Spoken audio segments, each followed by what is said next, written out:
Bom, gente, então eu hoje vou trazer esse tema para vocês, que eu quase estou aprendendo junto com o que eu estou apresentando aqui para vocês. Então, é um tema de pesquisa que a gente vem explorando. Ele, de certa forma, deriva do trabalho de doutorado do Daniel Silva, que está aqui, e do Cláudio Tenório de Barros, e desemboca no trabalho da Gabriela, que é colega de vocês nesse curso, né? Então, tem um contexto em que esses trabalhos se desenvolveram, e um pedacinho dele, que é o final do que eu vou falar, tem a ver com o trabalho da Gabriela Moraes, que está aqui seguindo esse curso com vocês. Eu primeiro vou apresentar um pouco, talvez vocês não saibam, né? Eu sou um pesquisador do LNCC. O LNCC é o Laboratório Nacional de Computação Científica, é um órgão do MCTI, Ministério de Ciência, Tecnologia e Inovação, que fica em Petrópolis, no Rio de Janeiro. Aí vocês veem a bonita fachada do LNCC. No LNCC nós temos um curso apesar de sermos um instituto de pesquisa, a gente tem um curso de pós-graduação em modelagem computacional, tem nível 7 da CAPES. Modelagem computacional, essencialmente, no seu primórdio, era tratar problemas de modelagem física, né, envolvendo, em muitos casos, derivadas parciais e a representação desses problemas e da representação matemática de forma computacional em supercomputadores. E aí, em particular, o LNCC, ele é responsável por oferecer o serviço de supercomputação através do supercomputador Santos Dumont. Vocês veem a foto dele aí, lembram o chapéu dele, né? O chapéu amarelinho. A gente está agora colocando para funcionar a versão 2 do Santos Dumont, que vai produzir um pico de performance 14 petaflops segundo, que é bastante coisa. Para você ter uma ideia, a gente vinha de 4,5 a 5 petaflops na versão anterior. Esse ainda não é o computador de IA, apesar de ter uma quantidade razoável de GPUs, ainda não é o computador de IA, que talvez vocês tenham ouvido falar no PBIA. PBIA é o Plano Brasileiro de Inteligência Artificial, que promove, entre outras coisas, a aquisição de uma nova máquina, né? No LNCC, eu coordeno o laboratório Dexel, né? Dexel de Data Extreme Lab, e a gente trabalha basicamente em três áreas: na área de inteligência artificial e banco de dados, na área de Big Data Processing em ciência de dados. Eu divido essas áreas da seguinte forma para ficar fácil. Ciência de dados é aplicação. Então, a gente está aplicando o que a gente faz em termos de dados analíticos sobre aplicações, tem saúde, tem óleo e gás, e eventos extremos, que é uma aplicação que a gente ah, é bastante importante no nosso trabalho. E aí, quando eu digo que a gente faz isso, é porque, de certa forma, tem modelos preditivos de machine learning e IA associado a essas aplicações. Tem alguma característica preditiva envolvida. Do lado da inteligência artificial, além de criar construir modelos, né, para essas aplicações, a gente desenvolve o sistema DIPSY, que é importante aqui para essa palestra. O DIPSY é um sistema, DIPSY é uma adaptação de DIPSY cigano para Science, como se fosse o cigano científico. E a ideia é de você ter um sistema que apoie todo o ciclo de vida de AI, de machine learning, da construção e execução desses modelos e a gerência dos dados envolvidos. Então, a gente desenvolve já há alguns anos esse sistema e é motivado nesse trabalho, no sistema que é concreto, roda uma instância hoje na Petrobras, tem uma instância que roda no Centro de Operações Rio também, e é motivado por esse desenvolvimento que nos levou ao que eu vou falar hoje para vocês, e em seguida eu vou apresentar. Além disso, eu coordeno o Instituto de IA do LNCC, né, que tem mais a ver com essa disciplina aqui. Então, a gente tem várias ações, né? Eu não vou percorrer elas todas, mas basicamente a gente dá apoio ao MCTI, incentiva a comunidade brasileira em termos de IA, né? E agora com o PBIA, tem envolvido na própria construção de um LLM brasileiro em português e outras coisas. Bom, então, tendo feito esse preâmbulo, né, esse tema aqui, knowledge, grafos de conhecimento e LLMs, vai ser apresentado da seguinte forma. Primeiro, vou fazer uma breve introdução, contextualizar essa questão, esse problema. Depois, vou fazer uma introdução breve sobre grafos de conhecimento. Provavelmente vocês já conhecem isso, já sabem do que se trata. E aí eu vou tratar de três abordagens, onde grafo de conhecimento e modelos de linguagem se encontram, né? E o grafo de conhecimento, de alguma forma, é, oferecendo um tipo, talvez, de explicabilidade, mas também outras propriedades para o LLM, né? E aí eu termino com meus comentários finais.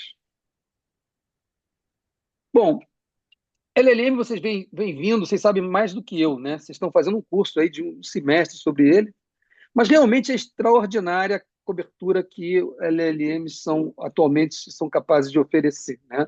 Então, você pode colocar problemas não triviais, né, na ciência, você pode adaptar problemas corriqueiros e você tem uma resposta bem interessante. Mecanismos de agente têm elevado esse potencial para resolver problemas de forma estruturada, com capacidade de raciocínio, pseudo-raciocínio, mas eles também têm seus caveats, né?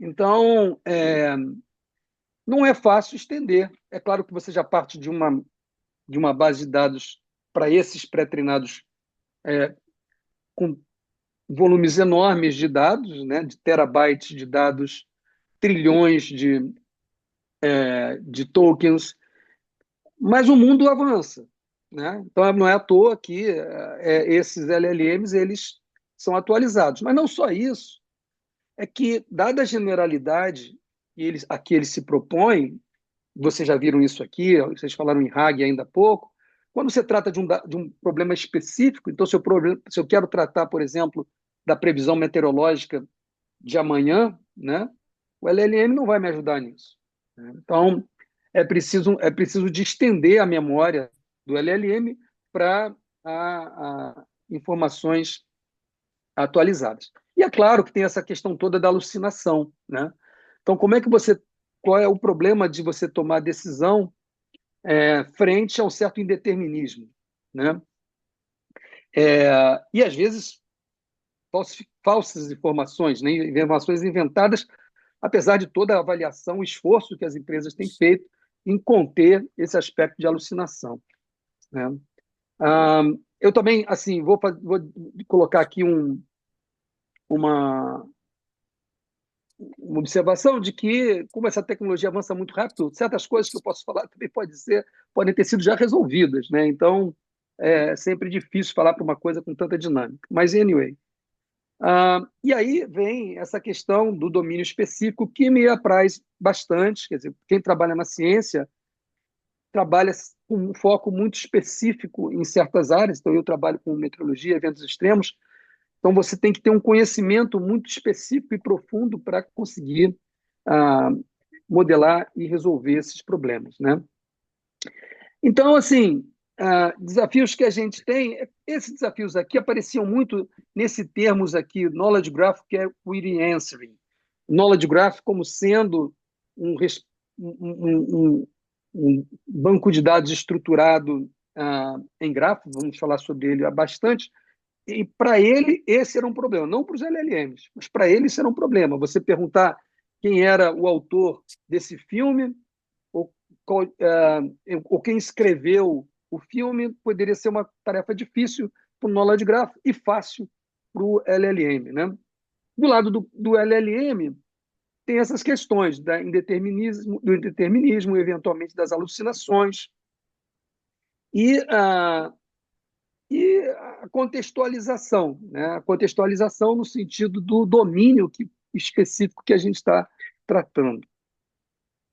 Eu fiz essa pergunta aqui, então eu fui lá e falei, como é que o LLM me responde essa pergunta aqui que apareceu em um dos artigos, porque eu queria ver como é que estava atuando atualmente. Então, a pergunta é, quais foram os atores que estrelaram filmes, né, dirigidos por Christopher, tinha outra, faltou aqui o nome dele, eu não estou vendo, está tampado, peraí. Acho que Nolan. Nolan. Nolan, está tampado aqui pelo negócio. Mas bom, e ganharam o Oscar. A pergunta é um pouco ambígua, né? Porque ganharam o Oscar naquele filme ou em outros filmes, mas eles participaram no filme dirigido pelo Christopher Nolan. E aí eu fiz essa pergunta para o próprio ChatGPT, em duas instâncias diferentes, a resposta foi diferente, exatamente por essa interpretação. Então, ele me deu que foram aqueles três primeiros, e na outra ele botou, junto da primeira resposta, que na primeira ele colocou esses três e colocou os outros, mas dizendo a seguir, em outros filmes, esses outros, para outros filmes, esses outros ganharam o Oscar, mas não no filme dirigido pelo Christopher Nolan. Já o segundo colocou todo mundo junto. Então, assim, no mesma instância, no mesmo reasoning, uma pergunta óbvia com algum quê de ambiguidade, gerando dois problemas. Vocês podem testar isso aí, provavelmente vocês vão achar esse mesmo problema. Então é interessante ver isso, e aí você é, parte do problema é como você trata essa ambiguidade, né? Ou às vezes um certo indeterminismo, né? Você sabe que é um modelo probabilístico e aí, de fato, com esse mundo de informações, pega para um lado, a probabilidade de ser um pouco maior, ele coloca lá em 95 pontos e para 97 fez uma pequena diferença, o 97 foi na frente. Muito bem. Então, o Knowledge Graph, nesse sentido, ele é um banco de dados como a gente conhece da maneira tradicional, no fato de se expressar, de ser uma representação estruturada dos fatos do mundo real, né? Então, quando você pergunta para o Knowledge Graph, além da característica ah, extensiva do relacionamento entre os conceitos, que traz indiferença aos bancos de dados, por exemplo, relacionais, você tem o fato que os objetos e as entidades que ali estão representados são representações verídicas, reais, de fatos reais, até que se prove o contrário, pelo menos extraída de algum lugar que se cria o verdadeiro. Agora, quando você entra com predição, essa coisa muda, né? Então, se você tem um knowledge graph, por exemplo, para o domínio da predição meteorológica, isso significa dizer que, além dos fatos, você vai ter predições também nesse gráfico. E aí essa predição, se você recuperar o erro, se você considerar o erro de teste do modelo está realizando a predição como uma propriedade da qualidade daquela predição, você passa também a navegar no mundo probabilístico, incerto, né? Então, temos aí um suspensezinho introduzido ao Knowledge Graph, caso se aborde dessa forma. Mas o fato é que o Knowledge Graph tem sido usado para a representação de fatos de forma ubíqua na comunidade. Quase todas as big techs, né, vão ter um Knowledge Graph suportando, estruturando seus processos de tomada de decisão, de busca e tal, né? E aí, se Knowledge Graph tendem mais para os fatos, mais para aquele conhecimento restrito daquele domínio, ainda que para as big techs não seja tão restrito assim, mas sabe-se do que ele trata, né? Tem um esquema por detrás. E LLM é uma ferramenta mais ubígua, mais geral, de destilação do conhecimento. Será que essas duas abordagens têm um encontro? E se tiverem, nesse contexto de query answering, qual é? Qual seria? Então, isso aparece nesse contexto do que se chama Knowledge Graph Query Answering, né? Então, respostas a perguntas a, a, a partir de um Knowledge Graph, e tem várias bases de dados que servem para avaliar esses mecanismos. A principal, a MetaQA, é uma que atualmente é bem atualizada e bem referenciada, né? E nesse contexto de query answering em Knowledge Graph, será que o LLM pode contribuir nesse contexto de query answering num contexto num domínio específico, né? E aí com a ferramenta de compreensão de linguagem natural, com reasoning sobre o grafo. Então, olha a palavrinha lógica aqui, eu coloquei essa palavrinha, vocês vão encontrá-la ao longo da palestra. Isso chama a atenção do meu professor Furtado, porque aprendi lógica em banco de dados com ele muitos anos atrás, e é disso que isso aqui está falando, né? Ele está falando no encontro, que eu achei muito interessante, e a gente vem fazendo isso, de três, eu falei até aqui de grafo de conhecimento e LLM, mas tem esse outro ingredientezinho muito interessante, que é o uso de um formalismo baseado em lógica e regras nesse contexto. E eu vou explorar um pouco isso aqui ao longo da apresentação. Até aqui tudo bem, gente? Essa introdução, podem às Muito vezes não bem. concordar, eu entendo que são algumas assertivas, elas podem ser questionáveis. Mas a questão é como fazer essa integração desses elementos, né? Então, aqui eu vou propor três linhas de exploração para esse problema, considerando a participação da lógica nessa integração, né? Então, a primeira é usar a lógica como o professor Casanova vem fazendo com SQL, né? Mas tendo como objetivo o Knowledge Graph. Então, você parte de perguntas em linguagem natural, usa um mecanismo de tradução de LLM que reconhece o Knowledge Graph, então não é um mecanismo aberto, é um mecanismo restrito ou restrito ao ou através do Knowledge Graph. E aí, reformulação da pergunta e o ataque do reasoning sobre o próprio Knowledge Graph. Então, essa é uma maneira de fazer simples da gente entender. Uma outra, que é a que a gente vem trabalhando, é usar o Knowledge Graph como uma ferramenta de integração de informação, né? E aí o LLM pode ser usado nas duas partes, tanto no processo de integração, na geração de mappings automática, quanto ao interrogar essa visão integrada, e aí usando um mecanismo parecido com o que a gente já falou, só que com os mappings que ele próprio gerou, né? Vamos falar sobre isso, vamos explorar essa coisa. E RAG, que é o que é mais comum, né? Então, a gente fazer um pruning do raciocínio baseado, direcionado, guiado pelo grafo de conhecimento, usando aí um critério de similaridades, embeds. Todos esses pontos que eu vou colocar aqui para vocês, eu vou mostrar uma pincelada deles, aquilo que eu até aqui já toquei. Então, não é, de forma nenhuma, uma apresentação abrangente em nenhum desses três temas. Tá bom? Ok, então vamos dar um passo para trás e vamos falar um pouco sobre grafos de conhecimento. Já teve aula sobre grafo de conhecimento no curso, professor? Não, não. Não? Ah, tá. Eu estava com medo de me repetir aqui demais, então Não, eu não não, não. sabia que... Tá bom. Ok.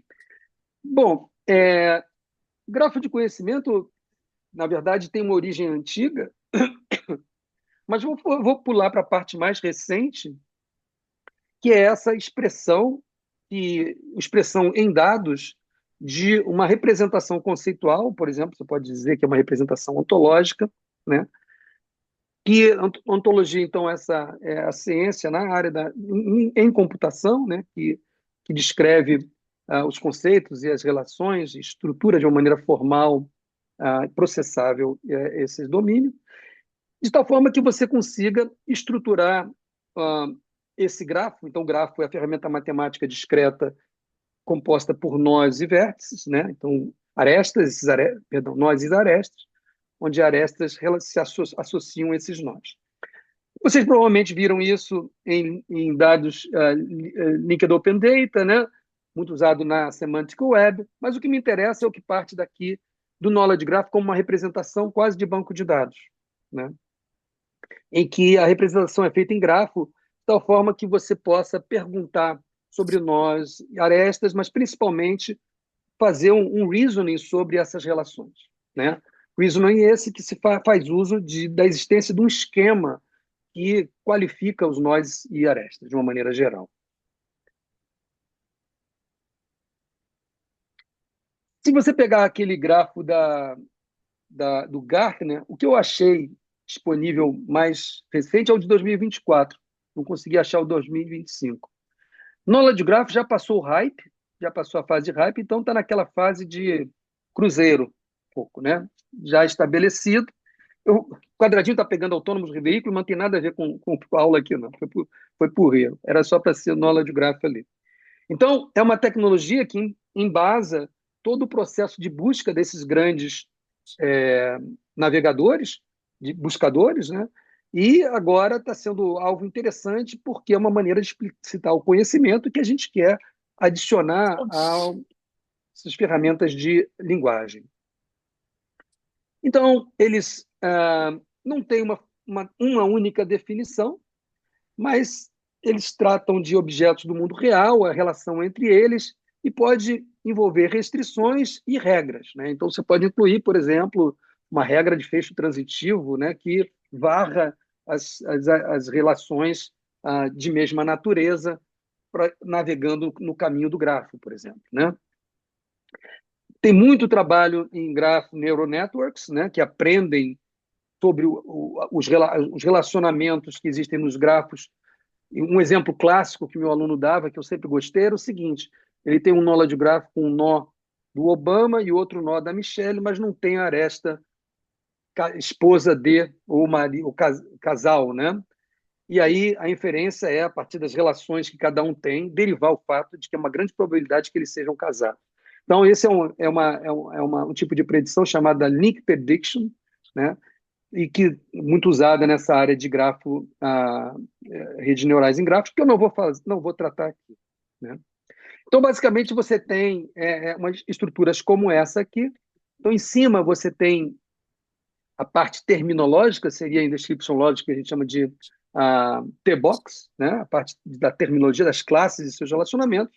E embaixo, você tem os nós, então, que são as pessoas, por exemplo, Elis é um nó, Maria é uma pessoa, César é outra. São Paulo é uma entidade, que não é uma pessoa, é uma cidade, e Itaú é uma entidade, que é um banco. E entre essas entidades, aqui a gente tem relacionamentos direcionados. Então, a Elis é a mulher da Maria, ou a Elis é a esposa do César. Por aí vai. E livre em cidade e tal. Coisas que estão associadas a essa área, né? Então, bancos de dados em grafos, né? Armazenadores de triplas, principalmente para RDF, né? Ontologia, knowledge base. O knowledge base é uma representação lógica dos grafos, uma versão dela pode ser vista assim. E isso a gente está advogando, quer dizer, o knowledge graph como uma knowledge base expressa em lógica.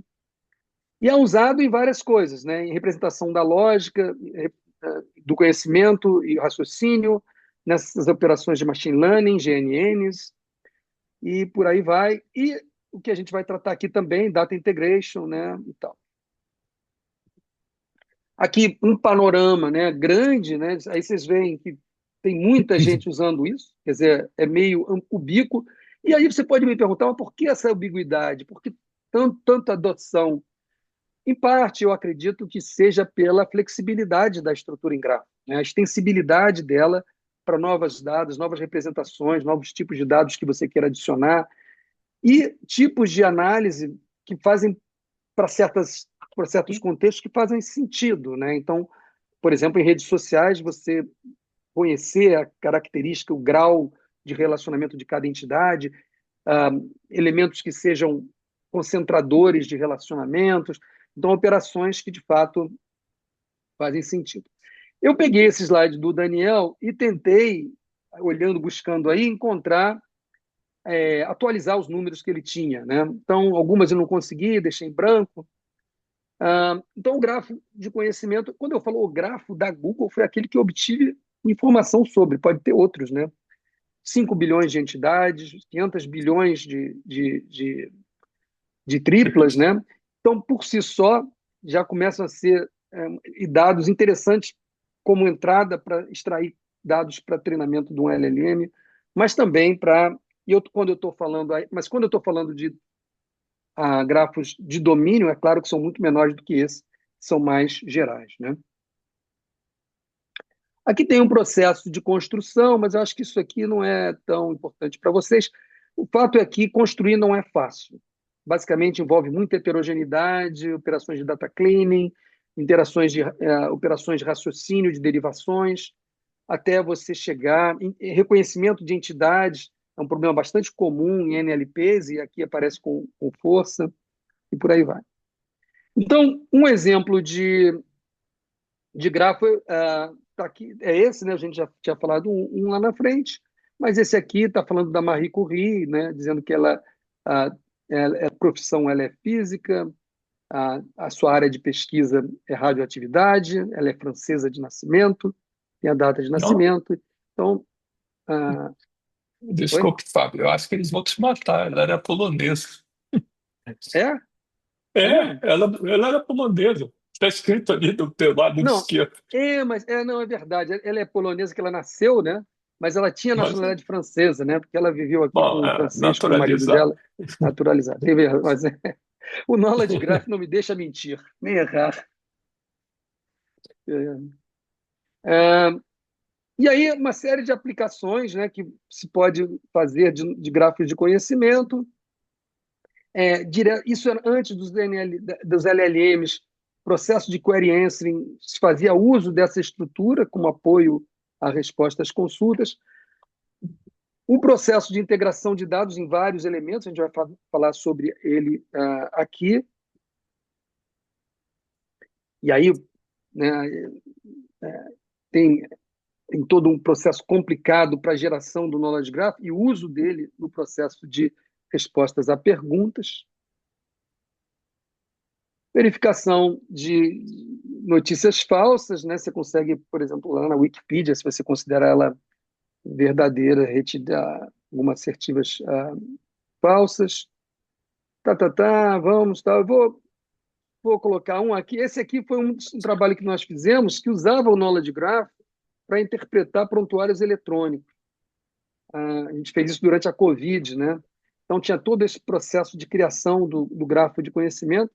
A ideia era a gente treinar um modelo a partir do Knowledge Graph construído nesse pipeline aqui. A gente não conseguiu fazer isso no final, a construção se mostrou muito difícil, tinha muita ambiguidade, dificuldade do processo de dados, os dados de prontuários eletrônicos. O prontuário eletrônico tem um vocabulário próprio para cada hospital, é um pesadelo. Mas, anyway. Bom, então, até aqui a gente fez uma navegação tentando mostrar que é essa estrutura de um gráfico de conhecimento. E a gente vai usar principalmente esse tipo de grafo, que é um grafo de propriedades rotuladas, né? Então, esse grafo de propriedades rotuladas, tanto nesse grafo, no modelo de dados, tanto os nós quanto as arestas podem conter propriedades, né? Podem descrever propriedades daquele objeto. No formalismo que a gente vai usar, lógico, mais adiante, todos os nossos predicados são binários. Então, eles vão bem em linha com esse tipo de propriedade. Então, nós temos os nós, que correspondem aqui, por exemplo, a pessoa, a cada elemento desses aqui, pessoa ou o tag, né? E cada um desses nós, instâncias dessas classes, vão ter propriedades como predicados binários associados a ele. Então, aqui você vê uma pergunta no gênero Spark-L, né? E você vê no mecanismo de triplas, né? Você tem uma entidade, tem uma sequência, um caminho de relacionamentos chegando em outra entidade. Então, você faz um pattern matching com o grafo. Basicamente, essa query aqui está pedindo o, o nome, Sex. o label, né? O label de quem dá tag que você chega a partir da Maria chegando, caminhando nessa trilha de relacionamentos. É muito interessante, é uma linguagem porque é muito simples, né? E ele é um pattern matching no gráfico subjacente, né?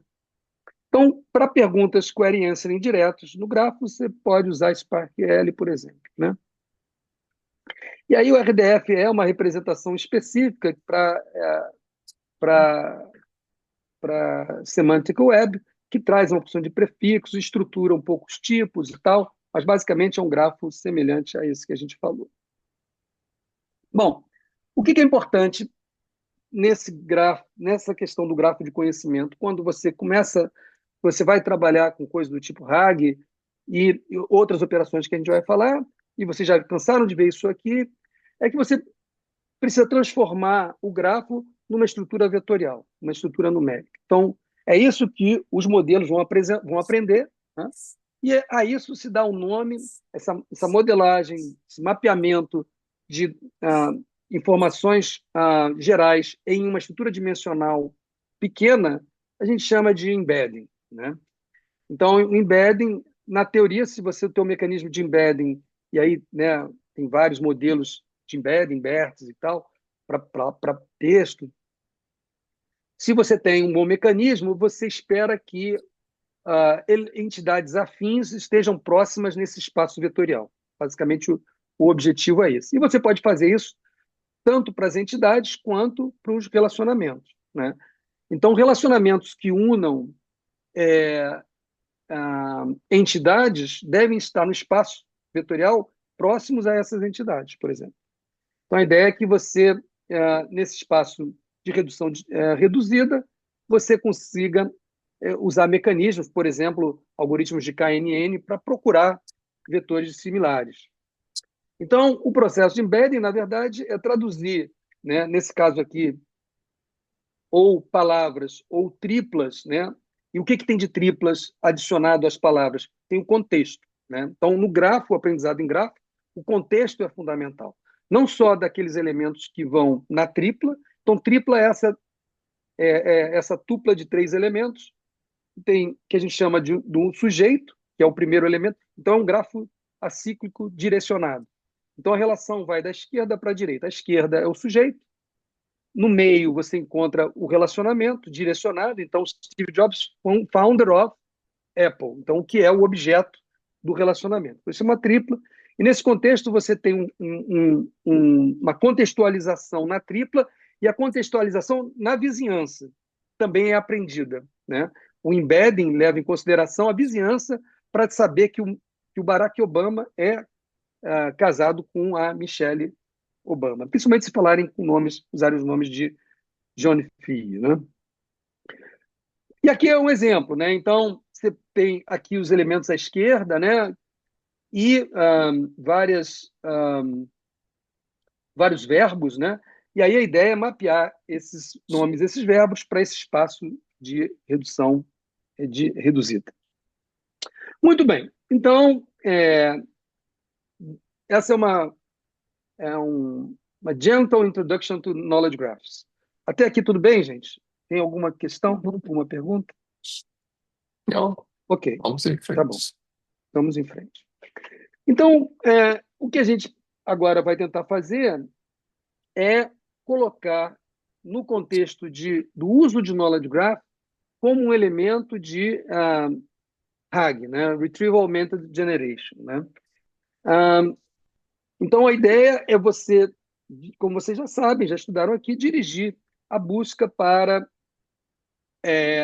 um dado externo que categoriza ou que especifica o contexto em que aquela resposta vai ser dada, né? Então, nesse artigo aqui do Lewis, ele que foi um dos primeiros, acho que esse artigo aqui é de 2000, deixa eu ver aqui qual é a data dele, 2020, então já tem uns 5 anos isso. Uhum. É bem interessante. Então, olha só. Então, aqui a proposta é a seguinte: você tem aqui à esquerda perguntas, né? E, de uma maneira geral, essa pergunta, então, ela é mapeada, né? Os termos da sequência da pergunta mapeadas para um Q de X, né? Para o embedding.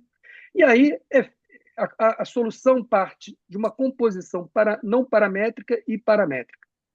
Na não paramétrica, basicamente o que existe é um KNN de proximidade entre QX e DZ. Z são documentos. Então, é como se tivesse uma base de documentos. Nós estamos agora fazendo um RAG exatamente assim. Nossa base de documentos são artigos científicos sobre meteorologia. Então, a ideia é que a gente possa usar o LLM para selecionar, dado uma pergunta, aqueles que são mais os artigos mais relevantes para a pergunta. E aqui, nessa primeira parte, então isso aqui é o que eles fazem um processo de treinamento end-to-end, quer dizer, do processo do retriever ao gerador. Então, o retriever vai identificar os elementos, documentos relevantes para a pergunta, os elementos da pergunta. Então, uma sequência com vários tokens, né? Você pode associar um token a cada um dos artigos, ou você pode pegar um artigo e dizer que ele é associado a todos os tokens daquela sequência. Vai pegar isso, e isso vai dar entrada para um gerador parametrizado, esse um parâmetro de aprendizado, que vai sugerir as próximas sequências a serem produzidas para responder à pergunta ou para dar uma continuada à pergunta, a continuação à pergunta. Isso aqui ele vai ser tratado de duas formas, né? Então, vamos começar aqui por baixo, pelo retriever. O retriever é bem simples, né? Ele vai calcular a probabilidade Z, Z é o documento, X é a entrada, então ele quer saber os Zs que têm mais próximos de X. E para isso, ele vai calcular uma distância desses dois vetores de embedding aí, né? Da produção do produto entre esses dois vetores. Então, a ideia é que se esses dois vetores forem próximos, eles são candidatos o Z passa a ser candidato a complementar, a ter um conteúdo que complemente o Y, que é a resposta a cada X. E aqui esses dois modelos, que vão usar o modelo sequencial, sequence to sequence, uma variação de transformers, não tem nada de novo aqui não. E o que ele vai fazer? No primeiro, você pegar aqui, cada Z, ele vai considerar o documento para todos os X, todos os elementos de X participantes da pergunta, né? Então, é como se ele escolhe um Z, e aqui eu considero ele para todos os elementos da pergunta. Pega um outro Z com todos eles da pergunta e calcula, vai fazer a marginalização dessa soma, né? Então, ele vai calcular aquele que vai dar umas probabilidades, usando aqui, multiplicando aqui a probabilidade daquele Z, que é o que ele está usando para se associar aos elementos X. O outro ele faz ao contrário. Ele vai fazer isso para cada Z em cada X, cada Xzinho. Então, agora, ele vai ter a probabilidade, ele pode associar documentos diferentes a termos, tokens diferentes da pergunta. Então, são duas abordagens que ele usa para gerar o Y, né? Então, ele vai usar um mecanismo de atualização tradicional, gradiente descendente, vai fazer o Adam Optimize, então não tem muita novidade. O interessante é esse mecanismo de usar os documentos, que para a gente é exatamente isso que a gente está fazendo no trabalho de um meu outro aluno. Muito bem, mas vamos então agora colocar lógica nessa história, né? Então, eu trago aqui para vocês esse artigo agora de 2025. Então, assim, eu me perguntei, quando eu comecei a ficar falando disso, olhar essa linha de pesquisa, né, de Knowledge Graph, LLMs, e usando a lógica nesse caminho, eu fiquei me perguntando, será que é o pessoal da lógica que não quer perder espaço e está tentando encontrar um caminho? Pode ser, mas eu acho que a gente tem coisas interessantes aqui.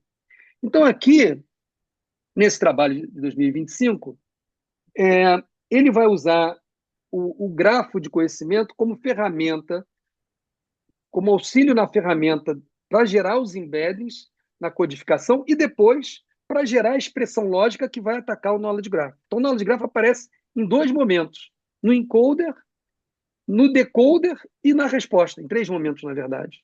Então, vamos lá um pouquinho, vamos lá avançar. Essa figurinha aqui, tá? As duas figurinhas são do artigo, né? É o mesmo artigo. Então, aqui, o que que ele tem? No primeiro, deixa eu fazer uma observação nesse artigo. Esse artigo não está entre os top 10 eu gostei da abordagem, mas é um artigo, sabe aqueles artigos em que ele fala muito o quê, mas não diz muito o como? Então, esse artigo é desse tipo. Mas, então, eu vou contar o que ele diz, que é basicamente explorar aspectos. Então, você vê, primeiro tem um nível aqui que é basicamente data cleaning, né? Ele tá limpando o dado para ficar bonitinho na query, principalmente na query que ele está recebendo, né? Porque o knowledge graph a gente supõe que seja um knowledge graph bonzinho, né? E aí ele vai pegar query encoding. O que ele está fazendo? Ele vai pegar a query e vai usar o knowledge graph mais um BERT para gerar um encoding de cada termo da query, né? Vai fazer um graph encoding. O graph encoding do knowledge graph encoding é um pouco mais complicado, que tem aquele mecanismo de passagem de informação, pegando a informação dos mais próximos, dos hops mais próximos, para complementar e gerar. E aí ele faz não só o encoding nos nós e das edges, mas também ele tem um mecanismo que ele não diz como, de selecionar caminhos que ele considera interessantes e fazer um embedding desses caminhos. Não, Oi? não, estou dizendo, ultrapassa, né? Porque isso não é nada fácil. Pois é, eu não sei como que ele faz isso, né? Assim, ele diz assim, a gente pega, não sei o quê, bom, tá bom, mas como? Não está no artigo. Então é nessa parte, esse aqui que é o path encoding, ó, isso que eu estou falando aqui é esse path encoding que ele coloca aí, esse azulzinho do meio, esse path Ah, encoding, ó, uhum. né? Aí ele usa o mecanismo de atenção para pegar contextualização, para gerar uma representação contextualizada na sequência da pergunta. E tem essa contextual que é parecido. E aí eles manda essa representação para um Transformers, né? Que vai pegar na verdade essa outra slide é melhorzinha. Ele dá até os exemplozinhos, ó. Vem aqui a pergunta que ele está fazendo, tá vendo? E aqui o processo de encoding, gerando aqui esses T's. Importante. Pois é um negócio complexo, né? Esses Tzinhos aí como sendo os encodings de cada termo do W que ele encontrou lá, auxiliado. Agora, por exemplo, ele coloca a setinha do Knowledge Graph entrando só nessa parte Oh, contextualizada. Ele teria que usar aqui atrás também.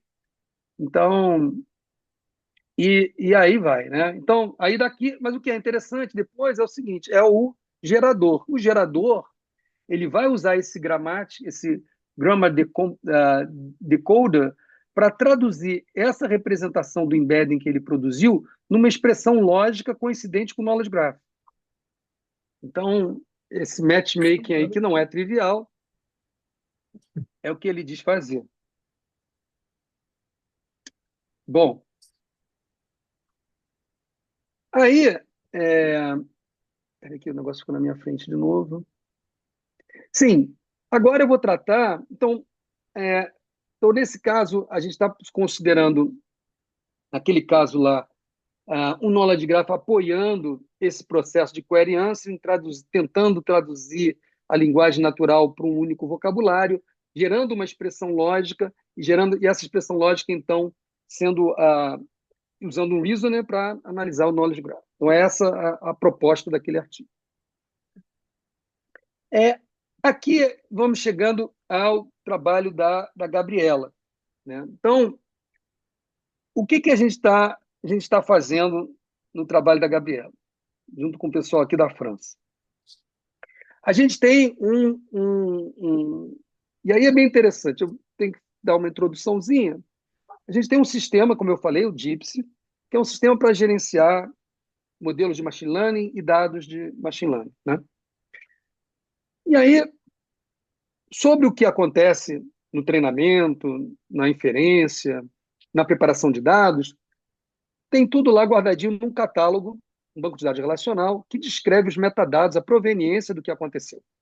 Então, isso ajuda ao engenheiro de dados fazer perguntas sobre os artefatos, sobre os processos que executaram, quanto tempo levou e quais foram os arquivos utilizados, coisa desse tipo.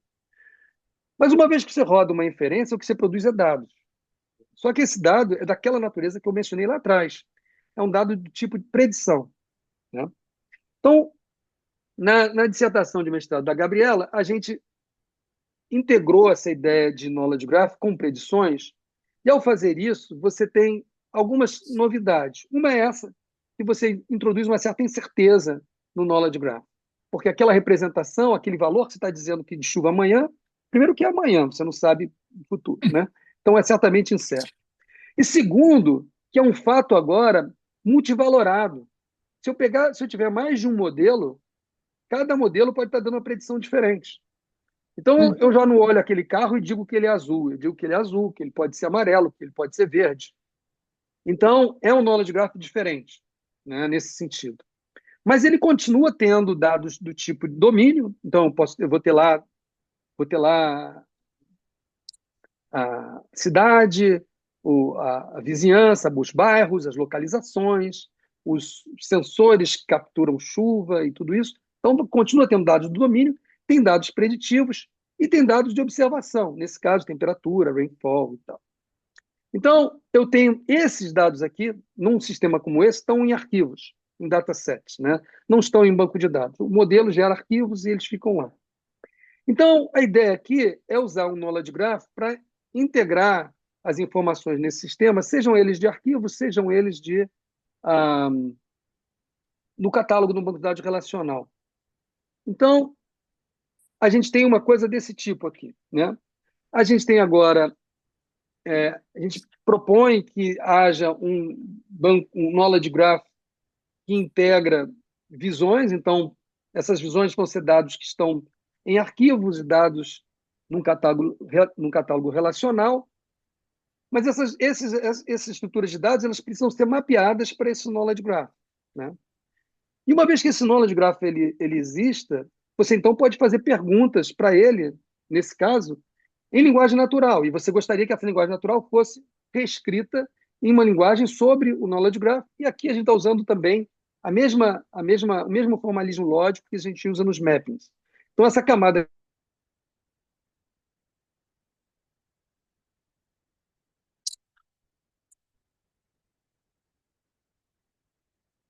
brincadeira aqui, né? A gente tem, de um lado, o data engineering ou o analista que está fazendo perguntas meio estranhas em linguagem natural, e do outro lado, a gente tem alguém que a gente quer que organize isso. Que a resposta dele vai ser alguma coisa organizada, vai ser um hexágono, não é mais esse bando de símbolos ali. Então, algumas premissas aí desse negócio, né? Então, primeiro a gente está fazendo essa é uma versão bem recente de trabalho, onde a gente considera que os dados são tabulares. Então, tanto o dataset tem dados tabulares e o banco de dados relacional, obviamente, tem dados tabulares. E que esses datasets eles têm algum mecanismo de acesso via uma linguagem SQL. Então, eu posso fazer SQL no catálogo, obviamente, e nos datasets, né? E a gente vai usar uma linguagem baseada em regras para mapear e para resolver as queries. Isso aqui é um snippet de um grafo de conhecimento que a gente tem nessa aplicação, falando só dos metadados.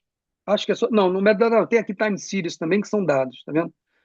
Mas, assim, então, coisas que a gente tem no modelo. A gente tem um modelo, né? O modelo é o artefato em si, o erro associado a ele, então, o erro que foi construído, foi obtido em teste daquele modelo. Você tem o processo que gerou aquele modelo, que é o model training. Esse model training, ele usou um learner, que é um código em Python que você treina, e learner é um tipo de função, né? A gente tem outro tipo de função que é uma transformação. Então, learner é uma função, mas uma transformação também é uma função que transforma um dado de um jeito para outro, né? Por exemplo, um map, uma coisa desse tipo. O modelo ele pode executar, então ele é o model run. Quando ele executa, ele está fazendo uma inferência. E aí, nesse nosso caso aqui, basicamente ele lê séries temporais e produz séries temporais, porque a gente quer saber previsão meteorológica. Então entra, por exemplo, quanto choveu na última hora, em intervalo de 15 em 15 minutos, e propõe para frente a série temporal correspondente. Ele está armazenado em datasets e tal, e todas essas execuções elas são feitas por data flows, que é um grafo de funções, né? E aí, quando eu executo um grafo, eu tenho um data flow run. Então, aqui está uma descrição do domínio. Seria a visão de integração dessa combinação de sistemas. E aqui não precisa ler essas coisas, mas isso aqui é o catálogo. Tá? Então, é o catálogo, é parte dele, na verdade, que é um conjunto de tabelas. Uhum, Então, você vai encontrar aí model training, model, uhum. dataset, você vai encontrar essas coisas todas aí. Né? Então, qual é o desafio aqui? É gerar, a partir de uma definição relacional, seja ela do esquema relacional, seja ela dos arquivos, um mapeamento para nós e arestas do grafo. Está claro esse problema? Tá claro esse problema, gente? Tá? Tá, então aí é a nossa brincadeira. Então a brincadeira que eu trago aqui para vocês é e me surpreendeu isso. Eu fiz isso de uma maneira realmente para brincar, para ver o que dava, e a coisa é séria. Qual é a qualidade do chat GPT para compor, para calcular esses mappings, né? Então, qual é o contexto e a query? Gerar os mappings entre, como eu falei, né, usando predicados binários. Tanto para nós quanto para arestas. E a gente tem a ideia das URIs. O URI é só um detalhe, porque no Knowledge Graph você precisa ter um identificador global do Knowledge Graph, que não pode ser o ID da tabela, porque o ID da tabela só vale no contexto da tabela. Né? Para quem é de banco de dados vai entender isso. Muito bem. Então, olha só, o que eu fiz? Eu primeiro propus ao chat GPT, olha só, essas são as minhas relações. Só isso aqui. Então, aqui são exatamente os nomes e os nomes das relações, das tabelas, e o nome dos atributos nessas tabelas. Esses nomes estranhos aí é um padrão da Petrobras, mas, em fato. Então, eu instruí para ele, né, o esquema relacional que nós iríamos usar. E aí, eu fiz a mesma coisa para o Knowledge Graph. Então, aqui, olha só o Knowledge Graph, como é que ele está definido. Primeiro, aqui eu estou definindo, por exemplo, Model Run Knowledge Graph, que é esse carinha aqui. Model Run Knowledge Graph. Então, eu vou ter que refletir essas arestas aqui. Has ID, Date Value e Has Input. Né? Não sei se eu fiz todas, mas vamos ver. Cadê? Has Date, Model Run. Ah, não, Model Run, não, eu peguei errado, peraí. Model Pronto. Run, Has Date, Has ID, Has Input, tá certo, né? É, Has Date, Has Model. Has Model, obviamente, né, que é é o de modo. modelo. Uhum, e Has Dataset. Então, eu tenho que saber qual é o dataset de entrada e qual é o modelo que vai ser que executou. Né? Então, o Model Run tem essas duas abas, além da data. Tem o Uhum, dataset, que tem o ID e o nome, tem o modelo em si, então o ID dele, e tem um artefato, que é o. Então, o modelo tem um artefato, que é o próprio arquivo. Né? E aí, olha só o que eu fiz. Eu dei exemplos de regras. Eu só dei isso aqui. Eu não estou dando um snippet, não. Isso aqui é o que eu dei para ele. Então, aquele exemplo mais básico, né, da assertiva não sei o quê, mortal, Sócrates é mortal, e, e algumas instâncias de fatos. Ah, então, para que ele conhecesse a linguagem. Né? Agora, é isso que ele gerou. Olha só que coisa interessante. Ele percebeu que a URI ele tinha que gerar automaticamente. E aí ele fez essa concatenação de um string mais a chave primária da relação. uhum. Tá certo. Então, ele automaticamente identificou todo mundo, independente da manutenção do Estado. Vai ser isso aí. Ótimo. E olha só ele gerando as assertivas. Então, aqui, Model Run. Para gerar o Model Run, ele vai pegar da tabela, aqui o que está do lado da direita do body da proposição é a parte relacional. É o que ele vai atacar a fonte. Né? Então, ele vai pegar da relação Model Run, aqui é relação e aqui é nó do grafo. Então, a KG é nó do grafo, sem KG é relação. Então, ele vai pegar a chave primária e vai gerar uma URI aqui para ele. Ele vai fazer o join com esse PKMRU. Vai fazer a Uhum. mesma coisa para o model, para o dataset. E aí ele começa a fazer para os predicados, né? Então, Uhum. ResDate, ele vai pegar o MRU para carregar, para fazer o par aqui, e com ele pega um MIR. Então, ele tem a data, que vem do model run, e vem o RI da URI da função que ele está executando. E vai fazer isso para todo mundo. Olha que bonitinho. Então, e aí eu pedi para ele. Então, isso aí, claro, né, gera uma quantidade de mapeamentos grandes. E aí bom, uma vez que ele criou o Knowledge Graph, eu pedi para ele gerar a query, né? Então agora eu estou do outro lado, eu já tenho o Knowledge Graph construído automaticamente pelo ChatGPT e agora eu quero que ele produza uma query que corresponda a essa expressão aqui, né? Então, execution model if id igual a 10, a entrada input dataset igual a i. Aí ele começa assim, olha só. First, isso aqui é texto dele, né? Identificando os elementos relevantes, né, correspondentes no Knowledge Graph. Né? Eu estou encontrando aqui a relação employee dataset. Essa relação de role está explícita no Knowledge Graph, então a gente precisa filtrar por ele. Então, esse aqui é o reasoning que ele fez, o chain of thought que ele está usando para produzir o resultado. E aí ele gera. Então, ele faz primeiro o cálculo define a função URI que ele precisa, e está aqui a query. Ó. A cabeça vai gerar o head da proposição, gera o nome, né? Ele deu um nome aqui de um predicado aleatório dessa query, e aí faz os joins aqui das relações necessárias. Muito bem. Comentários sobre isso. A geração é correta. Então, eu vi o que ele produziu, a geração é correta, mas não é ótima. Vocês têm ideia por que ela não é ótima? É um pouco, talvez aqui dê para perceber, deixa eu ver. Aqui dá para ver. Vê se vocês olham alguma coisa aí, se chama a atenção de vocês. Então, a gente tem três definições aí, né? Has run, model run has date, model run has model, model run has dataset.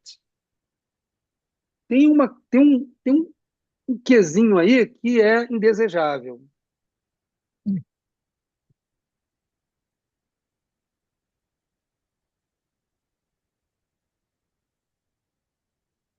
Alguma ideia, gente? Podem falar qualquer coisa, alguma que vier à cabeça? Eu acho que não precisaria do URI dataset aqui, né, para fazer o join lá em cima. Tem coisa que Não, ele ele está gerando precisa. aqui que É, aqui não precisaria, que ele já tem a foreign key, né? Employee é. data set tem a foreign key aqui, tem a outra foreign key. Então, para que você gerou essa URI aqui? Pois é, esse é um exemplo de ineficiência Ah, dele. não, a Agora, volta aqui, o ó, retorno é só as é, URIs. o problema é o seguinte: se você olhar aqui, cada predicado, cada elemento do body é uma query ao banco de dados. Ele repete Uhum. essa query para cada mapeamento. Uhum. Então, ele poderia ter feito essa query uma vez do model run, guardado numa estrutura temporária. Por que eu estou falando isso? Porque eu tinha feito esse mapeamento toda à mão antes.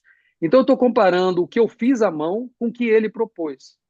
E quando eu faço à mão, eu monto essa proposição uma única vez, eu gero um predicado temporário que corresponde a tudo que eu preciso, por exemplo, sobre o Model Run. E depois eu apenas alimento esses predicados com aquilo que eu já computei. Então eu calculo uma vez só o predicado do Model Run.